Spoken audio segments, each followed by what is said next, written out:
कोकणामध्ये जर तुम्ही ऍग्रिकल्चर प्लॉट विकत घेताय तर तुमचा पर्पज क्लिअर असणं आवश्यक आहे. जर तुम्ही तो इन्व्हेस्टमेंटच्या दृष्टीने घेताय तर बाबा त्याच्यामध्ये तुम्ही चुकूनही घर बांधू नका. ओके, म्हणजे तुम्ही एखादी जागा विकत घेताय.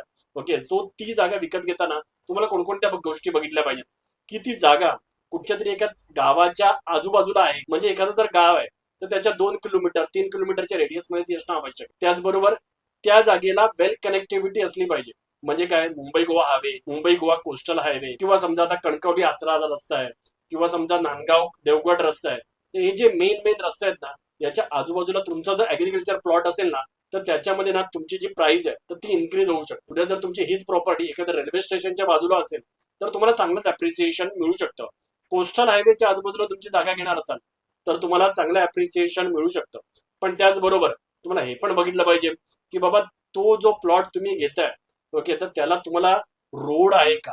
ओके, रोड नसेल तर तुम्हाला जे प्रॉपर्टीचे 10 रुपये मिळणार असतात ना, तर रोड नसेल तर प्रॉपर्टीचे 5 रुपये पण मिळणार नाही, किंवा ती जागा कधी इन फ्युचर मध्ये विकलीच जाणार नाही.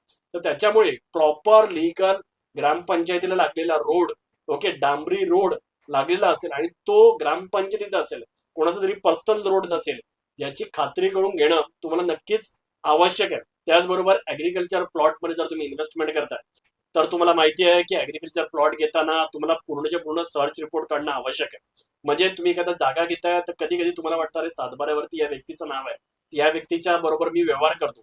तर ते तसं नाहीये. तुम्हाला प्रॉपर त्याचे फेरफार करून बघावे लागतील की बाबा सातबाऱ्यावरती ज्या व्यक्तीचं नाव आहे तो लिगल ओनर त्या जागेचा आहे का. मे बी वारस तपास झाला नसेल, अजून बऱ्याच लोकांची नावं त्या सातबाऱ्यावरती लागू शकतात वारस तपास झाल्यानंतर, किंवा चुकीने सुद्धा एखाद्या व्यक्तीचं नाव सातबाऱ्यावरती चढलेलं असतं. तर तुम्हाला ते फेरफार मध्ये कळून जातं की बाबा त्या जागेची हिस्ट्री काय आणि ती जागा या व्यक्तीच्या नावावरती कशी झाली.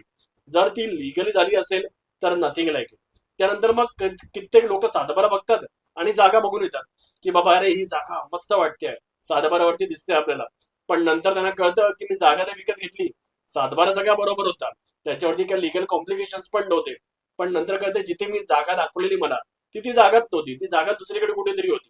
म्हणजे काय, तर तुम्हाला त्या जागेचा मॅप बघणं पण आवश्यक आहे की बाबा अकॉर्डिंगली गव्हर्नमेंट ती जागा नक्की आहे कुठे, तिचा एरिया कुठे आहे. तुम्हाला त्या जागेची प्रॉपर मोजणी करून घ्यावी लागेल आणि मोजणी केल्यानंतरच ना तुम्हाला ऍक्च्युअल अंदाज येईल की बाबा मी जी जागा विकत घेतोय ती जागा नक्की आहे तरी कुठे. तुम्हाला एकदा कळलं की बाबा ही माझी जागा आहे, माझा हा सातबारा बरोबर आहे, माझा मॅप बरोबर आहे, आणि त्यानंतर मग तुम्ही पुढे व्यवहार करता.